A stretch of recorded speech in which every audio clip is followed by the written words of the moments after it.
Hello, everybody. This is Joe the Lawyer from Analog Man Cave. And as many of you know, and more of you now know, I have a live show every Monday night, 8 p.m. Eastern with Tim Shorts at Gothridge Manor. And last week we talked about a video published by Loki of Loki's Lair YouTube channel. He was talking about how he ended his campaign. And we dissected his video. It was really interesting. And he's a good dude, Loki. We like him. He's a nice guy, knowledgeable guy. He's a bit younger than us, and he seems to be more of a new school guy getting into the old school. So I figured we'd talk about the video, and at one point, Tim asked me, so Joe, what advice, if you could give Loki, what would you say to him? And I just kind of like rambled off the top of my head and gave him something I think was decent advice. So I figured I'd cut out that clip and drop it into here so you get a listen to what it's like on the Monday Night Tabletop show. We have a show coming up Monday, the 22nd of January, and every Monday afterwards, 8 p.m. So, guys, if you're watching this on that Monday, the 22nd, check out. I have already posted a link to the upcoming show. You can click to be notified to watch it. In the meantime, enjoy this video, folks. I think you'll get something from it. Bye-bye. So what would you like? So what would you tell Loki to to help him save his campaign then? First and foremost, have the talk. Have the talk at the beginning about, listen, you're going to have character death. Have the talk about, and if you can't handle that, this isn't the game for you. Have the talk about your backstory can be 5 sentences long, max. You are a nobody from nowhere with no special abilities, and nothing about your backstory gives you anything special. And if they don't, all right, so that's 2 things. So start with a room of 100 people. You say the first thing, 50 leave. You say the second thing, another 20 leave, right? And so you just, with each thing you say in your preface, you're going to whittle away until you get those 4 or 5 people that you actually want. But at the outset, you need to actually say those sorts of things. And then in terms of the campaign you're going to be running, tell them the setting comes first. So your choices of class and race and everything else and your dream goals of whatever the hell for your character, no, it's got to fit within the campaign. Therefore, you can't play the half tabaxi, half Fomor lock pick specialist. It's not going to happen.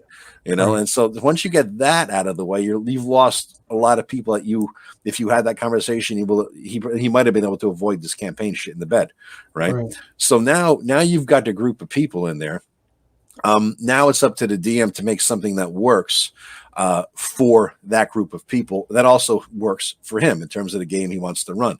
So my concern, he was playing a long campaign that had a story. You don't need to have any sort of story at the outset, Loki. All you need to do is have a rough idea of the sandbox you're playing in. Okay, have maybe some plot hooks, some beginning, middle, and end big things that might happen in your world. You, Loki, are in charge of your world's story, and as a subset of that, you're in charge of that country's story, that region's story, and that town's story. Those things are going to happen regardless of what these players do. As the players get high enough level, they might be able to influence the town's story. When they hit 10th level, maybe they can influence the region's story. When they hit 15th level, maybe they can influence the country's story. But you need to be an historical fiction writer, basically, figuring out what's going on in that world.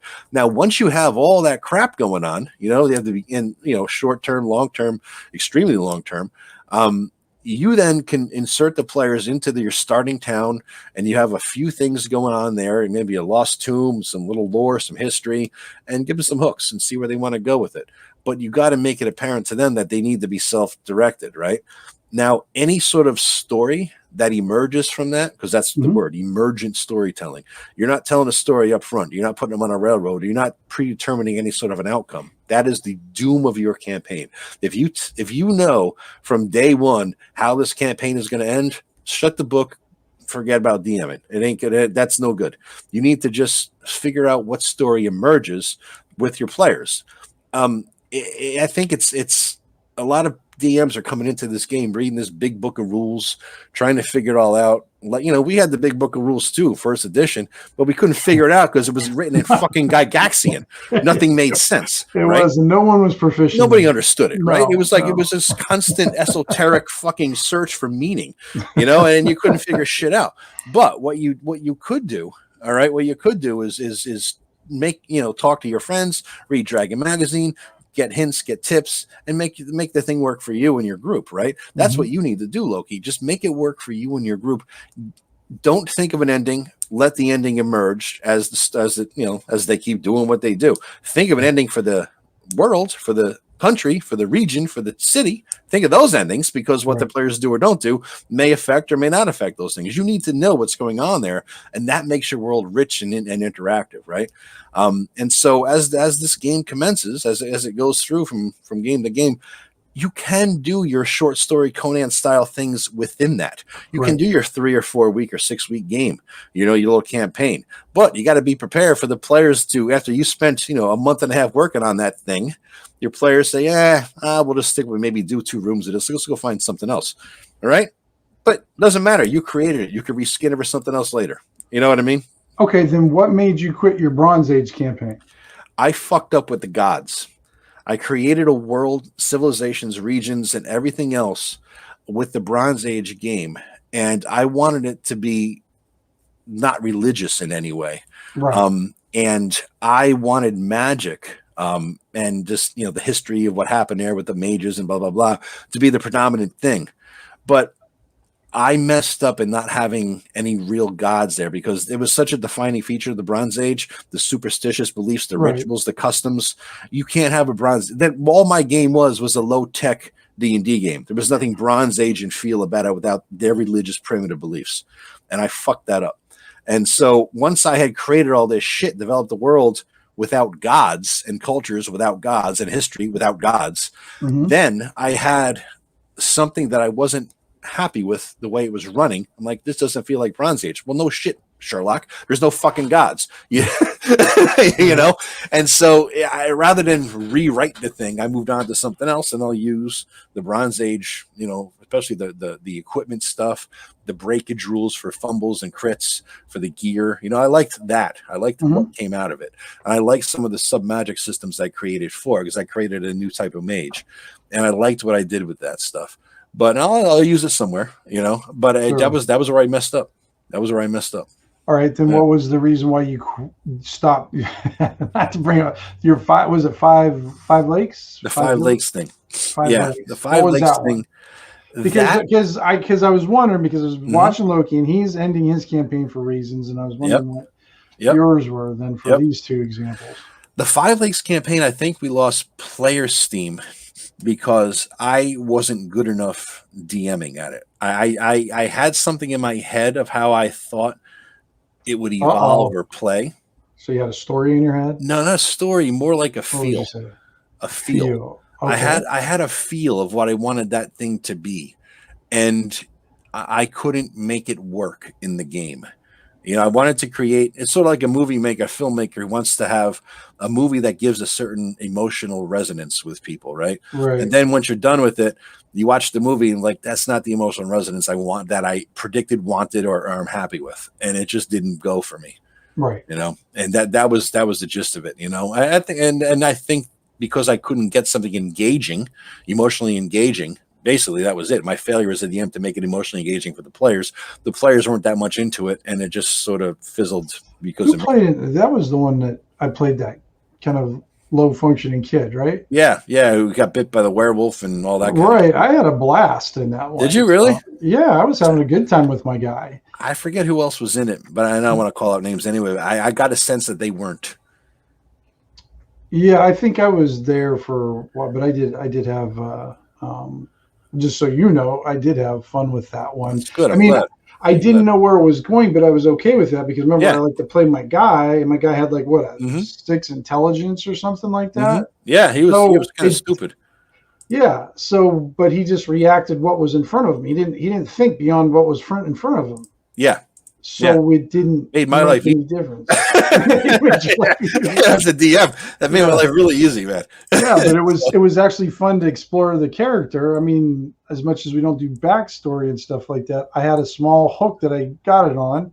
Yeah. And he became what the village idiot pets. Yeah. Everybody looked out for him a little bit. And looked out for me, and I tried to help them out as much as I could, and it became a thing that you developed. Yeah. Through the village, and I liked that. And then I went on a big trip, and I didn't know where the hell I was at. I got so far away from home, I didn't know where I was at. Yep. Yeah, kind of thing. So. Yep. But I Yeah, no, I get what you're saying there. Okay, I thought that was it for the 5 valleys, but I wasn't sure. So Yeah, that's what you thought it was. I just didn't get to what I was looking for out of it. I almost think it was your first. I think it was your first real attempt at a campaign beyond the one you were running with your brother, and I think maybe your expectations were so high. Yeah, because I mean, you'd been running that one at that time for what, like 4 years at years? least. Yeah. Yeah, so I mean, you had so much work, so much time, so much invest in that, and you went off into a new one, and it's sort of like, Yeah, it wasn't as interesting. The region wasn't as interesting as I wanted it to be. That's the other thing I learned from that, is that I had stuff in my head that was out there going on as a potential, maybe probably over here, maybe that over there, right? But I made a self-contained region, the 5 was it the 5 River Valley or whatever the hell I called it? 5 lakes, there was a big 5 lakes. 5 lakes. 5 Lakes Valley, and Yeah. it was, I don't, you never even got to this part of it, but it was self-contained after like an apocalypse, and so they survived.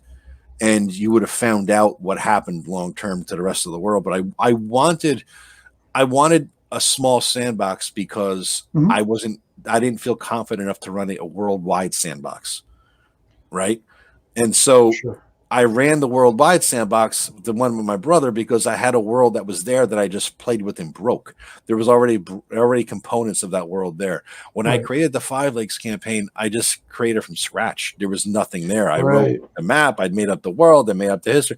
There was nothing else there. And I'm like, well, you know what? I'm going to do this small campaign in a self-contained area. I'm limiting my sandbox, and I'm going to do something here. Now, it wasn't big enough. You know, I think if I had more things to play with, I could have made it more interesting, but I should have written more. And I learned that lesson, and I apply that lesson to the new campaign we're running now. I have a bigger region. I have way more shit going on. I stole the foundation of a map from the Forgotten Realms, an area that nothing is really developed for it, because I wanted a region in the middle of nowhere that, you know, basically I could play with the way I want. I can make it my own. Right. So I just wanted this huge outdoor area. So I have a much bigger region with way more going on, way more complexity.